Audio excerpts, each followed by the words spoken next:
Mire, como es esto, la inflación bajó un poco, no mucho, pero bajó.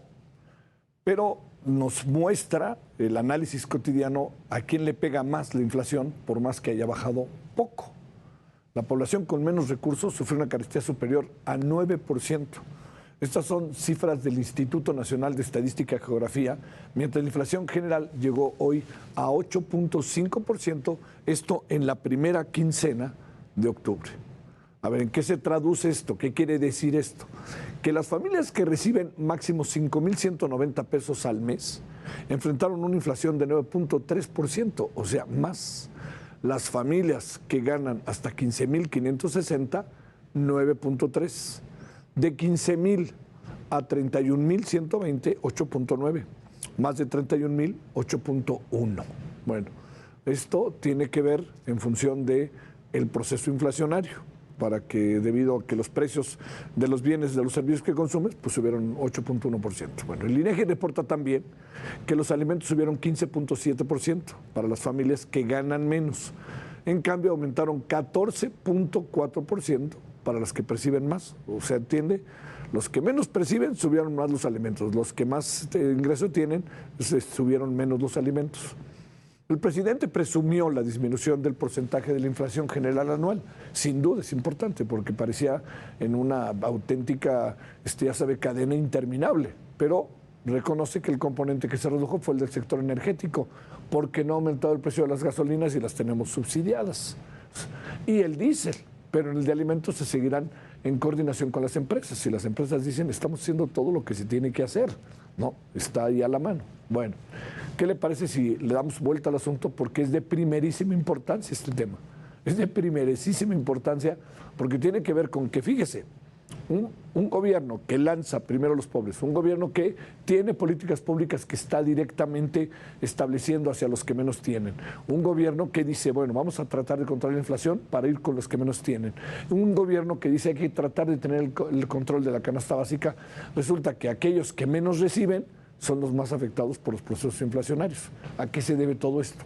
Bueno, Sofía Ramírez Aguilar, directora general México, ¿cómo vamos? ¿Cómo estás, Sofía? Muy buenas noches. Buenas noches, Javier. Muy contenta de estar comentando contigo el punto, preocupada porque coincido contigo que decir que ya, ahora sí ya va a empezar a bajar la inflación, pues es que una golondrina no hace verano y tú bien lo referías, el tema de los energéticos en concreto, el que mayor reducción en su incremento tiene es el gas LP. Entonces, dentro de todos los energéticos, el que realmente está jalando para abajo la inflación es el gas LP, que no es un precio de mercado, que tiene tarifas y que está controlado por el gobierno. Pues realmente pareciera ser que no estamos viendo bien. Y como bien refieres, tenemos más de un año donde la inflación subyacente quincena a quincena sube. Ahorita te cuento por qué la subyacente y no solo la general es importante. Pero entre otras cosas, la política monetaria del Banco de México está de ir subiendo la tasa de interés, pues para el crédito, para pagar las deudas y demás, es justamente para contener la inflación de los precios de mercado, que es la inflación subyacente, es aquella en la cual tiene incidencia el Banco de México. Y ahí justamente están alimentos y bebidas preparadas, y ahí también, como bien referías, estamos viendo una inflación pues muy por encima. Estamos hablando de 15%, tanto en frutas y verduras como en los alimentos preparados. Y entonces hace mucho sentido esto que decías al principio de la nota, donde son los hogares más vulnerables quienes acaban enfrentando pues mayores precios. Eso sumado a que además los hogares de menores ingresos, sí están localizados en el sureste, donde estamos viendo en estados como Oaxaca inflación de doble dígito desde hace ya varios meses, y a este otro componente donde estos mismos hogares pues no compran al por mayor, no compran al mayoreo, compran pues en los pequeños distribuidores que generalmente tienen un mayor precio, digamos, por unidad, pues al final acaban pagando bastante más de su ingreso que aquellos hogares, digamos, en promedio, ¿no? A ver, Sofía, déjame plantearte. Resulta como medio paradójico, ¿no? Que, a ver, quienes menos tienen, uno supondría que la política de gobierno, hablo canasta básica, hablo de productos que de alguna otra manera uno supondría que son más que de fácil acceso, que lo son, pero sino más bien a precios módicos, resulta que no lo son. Y quien gana un poquito más, la inflación le resulta más baja. ¿En qué lío estamos metidos que no entiendo? Y también te pregunto, este gobierno, primero los pobres, ¿están siendo los pobres cada vez menos pobres o tenemos cada vez más pobres? Mira, es una pregunta complicada de responder porque sí. Déjame te cuento. Primero, la pobreza hay que definirla en distintos rubros. En términos de pobreza extrema, sabemos en la última medición de 2020 que había casi 11 millones de personas en esa circunstancia. Pobreza extrema es que con todas las transferencias, remesas, ingresos laborales, no laborales de una familia, no les alcanza para comprar la canasta básica.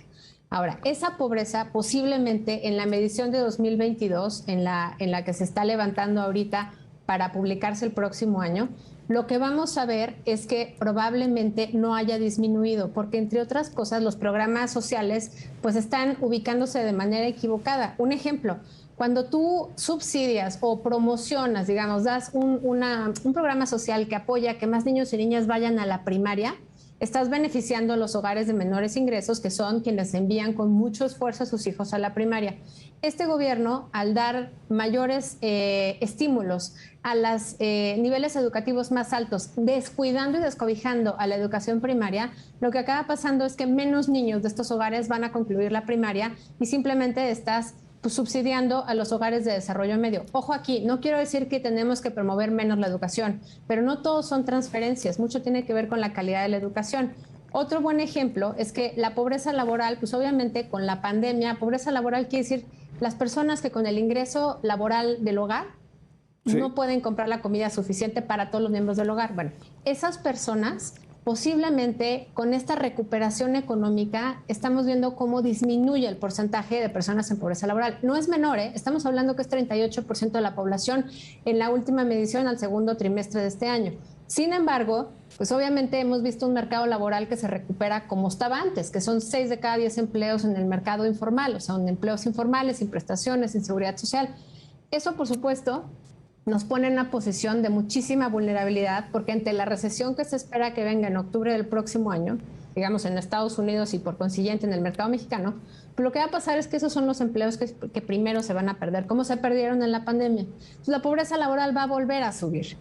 ¿Cuál es el tema aquí de fondo que creo que estás poniendo sobre la mesa? Estamos gastando mal el gobierno, el dinero público, sin duda, porque no estamos focalizando en garantizar que los hogares más pobres tengan más dinero disponible para comprar los enseres de primera necesidad y estamos, por el contrario, subsidiando la gasolina. La Secretaría de Hacienda dice, es que si no subsidiamos los combustibles, sube toda la inflación de toda la economía porque todo se traslada por carretera. Tienen razón que todo se traslada por carretera, 8 de cada 10 pesos de mercancía se trasladan en México por carretera, incluso los del comercio exterior, pero tendríamos que estar subsidiando el diésel, el transporte público y no la gasolina de los tanques de las grandes camionetas. El costo en términos del dinero público de este subsidio a las gasolinas equivale a 300,000 millones de pesos, lo cual es 2 veces lo que se está asignando, por ejemplo, a, no sé, Dos Bocas, ¿no? Entonces creo que tenemos que tener un mejor gasto, no un mayor gasto, y estas son recomendaciones incluso del Fondo Monetario Internacional. A ver, la otra cosa, estos acuerdos que ha tenido el presidente, ya va el segundo acuerdo para el tema de la canasta básica, te pregunto, ¿qué puede hacer Chedraui? ¿Qué puede hacer Walmart? ¿Qué pueden hacer todas estas tiendas a las que se les coloca a veces entre la espada y la pared y como los malos de la película? No dudo que lo puedan hacer, pero se les coloca bajo esa premisa como si ahí estuviera la gran clave para que las cosas, una de las grandes claves para que las cosas cambiaran, Sofía. Mira, creo que también le estás dando el clavo. Si te fijas, el PASIC 1.0 y el 2.0 de la PESIC, donde nos dan una licencia para que las grandes empresas puedan importar sin una revisión sanitaria, no está afectando, o más bien, no está impidiendo que siga aumentando la inflación, sobre todo esta que impacta más a los hogares. ¿Qué pueden hacer las grandes cadenas? Lo que están haciendo un esfuerzo, por lo menos en la letra, de disminuir los incrementos de algunos enseres y productos. ¿Cuál es el tema de fondo, Javier? Que tú y yo sabemos, porque es comportamiento humano. Toda la gente que nos escucha lo sabe, que si de repente tenemos tantito más ingreso disponible, no vamos a comprar más leche, vamos a comprar posiblemente más de otra cosa. La gente sustituye y entonces alteran los consumos porque los precios relativos ya no son iguales. Y entonces acabamos en un desastre. Y simplemente, me permites rapidísimo para hacer la referencia, creo que el gran faltante del PASIC ha sido incorporar a toda la cadena de distribución, que incorpora a transportistas, por supuesto, pero también a las MIPYMES, a los pequeños negocios, a las tienditas de la esquina, y eso no lo estamos viendo, bueno, pero ni dibujado en el papel. Oye, Sofía, para cerrar, híjole, el futuro inmediato se nos viene difícil. Cuando quiero decirte esto es un gobierno que acaba en 2 años, vamos hacia una presunción, el gobierno que vendrá será un gobierno que será continuidad de este gobierno. ¿Qué nos espera en el camino, Sofía? Mira, de entrada te diría, de aquí a el cierre de este año, me voy a ir por partes rapidísimo, la actividad económica que hemos ido comprobando no está tan lenta como se esperaba. Digamos, el indicador global de la actividad económica de agosto, confirmado esta misma semana, nos dice que fue 10 veces más grande la actividad económica de lo que se esperaba hace un mes que fuera. ¿Qué quiere decir? Que realmente estamos viendo una sorpresa en términos de que todavía seguimos pues en un mayor dinamismo al que esperábamos. No es una cosa brutal porque estamos creciendo al 1% mensual en una recuperación, tendríamos que ir más rápido, pero no vemos que se esté ralentizando tan rápido. ¿Cuál es de fondo el problema para la próxima administración?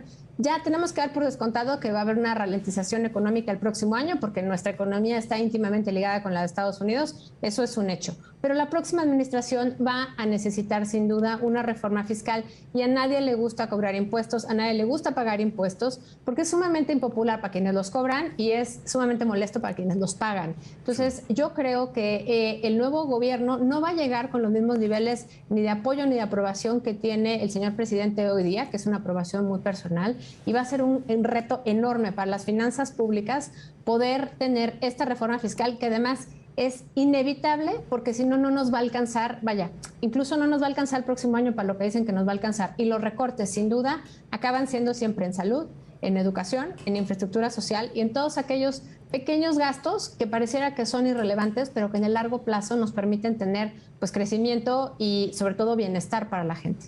Sofía Ramírez Aguilar, directora general México, ¿cómo vamos? Sofía, que te vaya muy bien, gracias. Gracias a ti, Javier. Gracias, es un gusto, gracias.